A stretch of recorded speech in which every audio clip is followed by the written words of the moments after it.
Welcome back to The Explainer. So today we're jumping right back in. This is The Anunnaki, Chapter 3. And to really get this, I want you to imagine stepping directly into the ancient mind. Picture living in a world where the universe, it isn't just, a random collection of rocks and gas. To the ancient people of Sumer, the universe was completely undeniably alive. Literally every single river, every sudden storm, every fertile field, and every distant star was intimately connected to the will of the gods. And they didn't just have one god, right? They had this massive, sprawling, incredibly complex divine society. Think about it like this. Thunder rumbles in the distance. A deep horn echoes across a vast plain. The sun begins to rise, and you look up to see a towering ziggurat where priests are lighting sacred fires at dawn. It is just deeply, deeply atmospheric.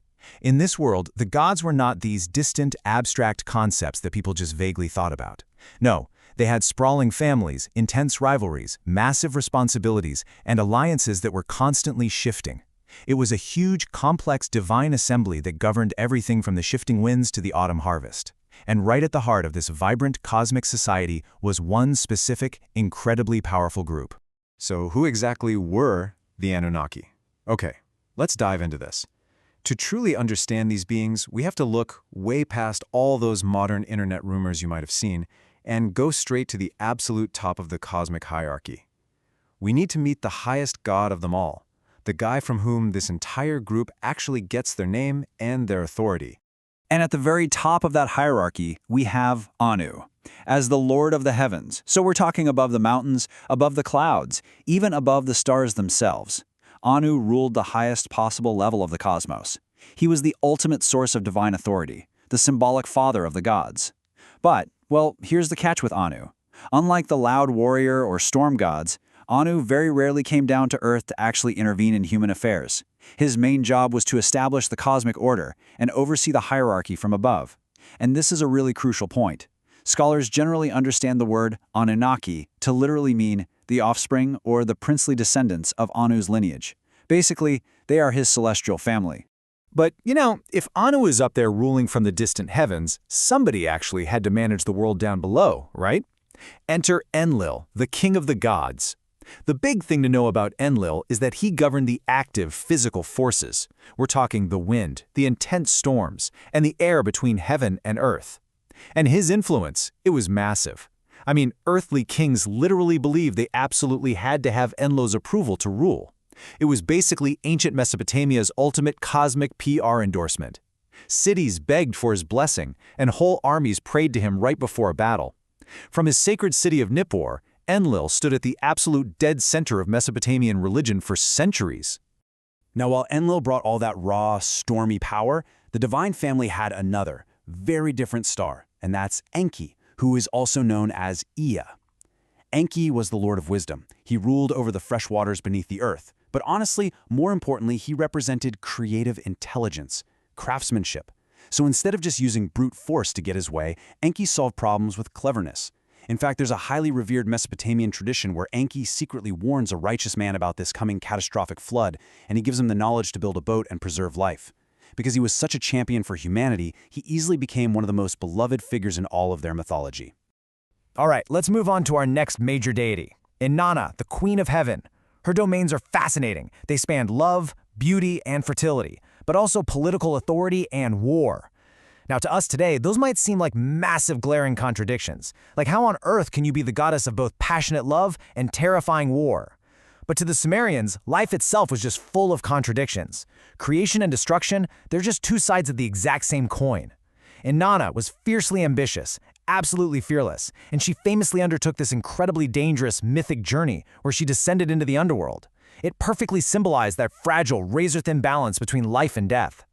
Rounding out the most prominent members of this divine world, we have Ninhursag. She is the mother of the earth. So where Enlil was the storm and Enki was the water, Ninhursag was the soil itself. She was intimately associated with fertility, motherhood, and the very origins of life. The ancient hymns praise her as this wildly powerful, nurturing force. It was literally her blessing that made the fields turn green, and it was under her protection that children were born safely. So together with Anu, Enlil, Enki, and Inanna, she helped form this complete cosmic order. And that order explained perfectly to the Sumerians exactly how their world functioned.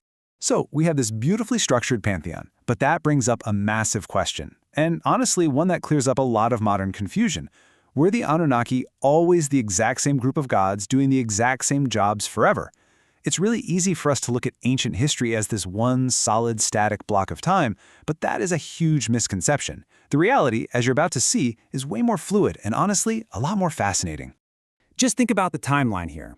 We are talking over 2,000 years where Mesopotamian civilization was constantly changing. You had independent Sumerian cities giving way to unified Akkadian kingdoms.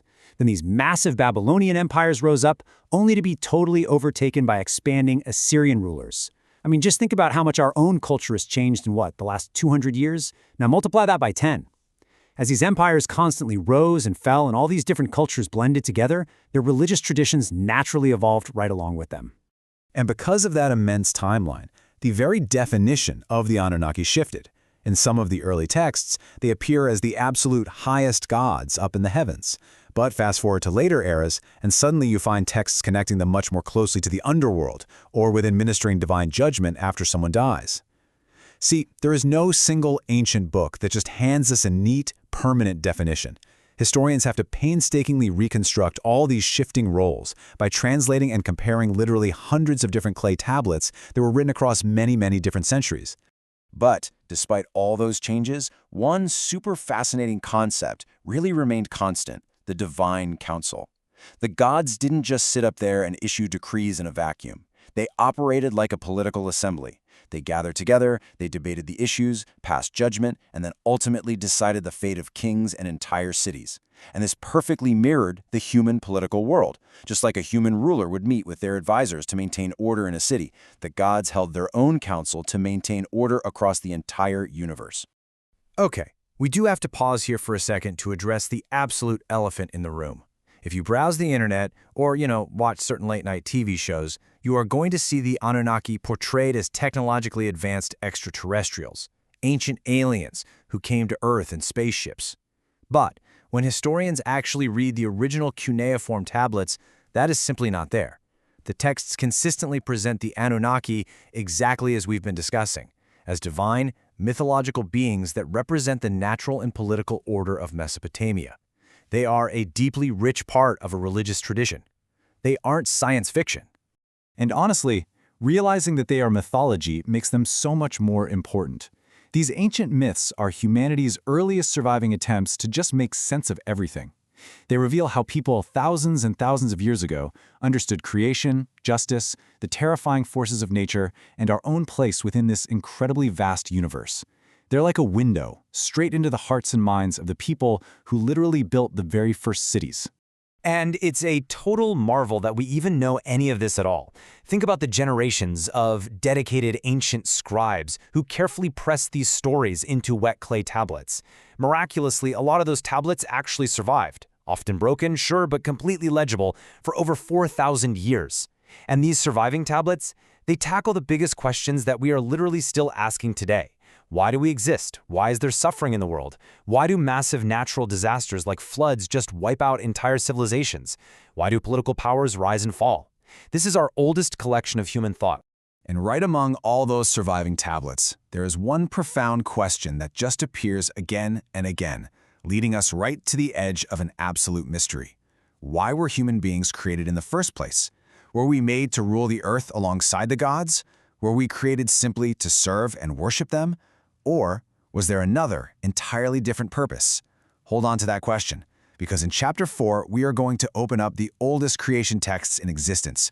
We're talking the Atrahasis, the Eridu Genesis, and the Epic of Gilgamesh, to find out exactly what the Anunnaki had in mind for humanity.